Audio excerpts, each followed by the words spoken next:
Okay guys, let's go. Kalaban guys. Pasukin ko. Slide guys, bang. Nandiyan pala. Enemy down. May problema si kuya. Nakatayo lang no. Saka ko Drepards. Manidya ta kung sino kalaban sa likod. Sino kalaban rin ba? Ana rin diskarte sa imo ang Drepards para di ka basta-basta nila mapatay ba. Abang-abang ra ba. Niisa sa dagan sa panahon. Lupad sa dito.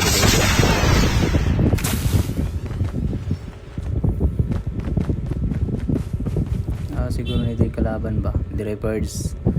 Maoray diskarte sa mga ninja.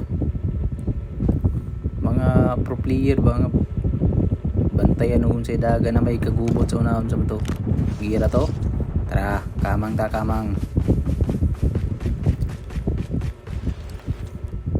Grabe na kung mga kauban excited kayo magpaglaban ba.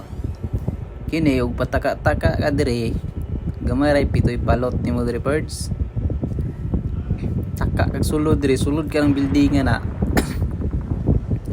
Kabalo na ka unsay may tabo nimo dia. Ako advantage lang jud ko, daghan jud mga kalaban to araw. Daan ko pa. Nagdagandagan ng mga buwang oh. Dire di ka advantage. Padala lang ka sa imong kaisog. Diha ra ka kutob sa hagdanan. Gawas na imong itlog. Unang Drepards diskarte jud. Na tuwang laban diri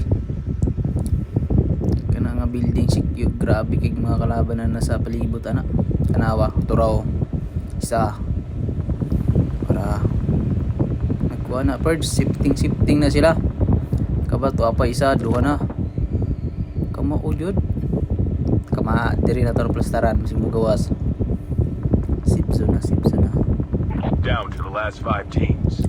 dire luksungon tanay marong nay nadungog na ako ba. Una lagi dito laban. Reloading, cover me. Mudagang pagguday ka Pards. Asar. Ayaw ninyo dito wag i-claim Pards basta yung ana gani makapatay gani mga mingaw ang laban. Ayaw ninyo dito wag naog. Paniid sa mo. Pakasim na i-back up ba. Ay paglantan ng mingaw babata. Ana ray diskarte. Mura na siya. Shout out dahil lang yan kaliga.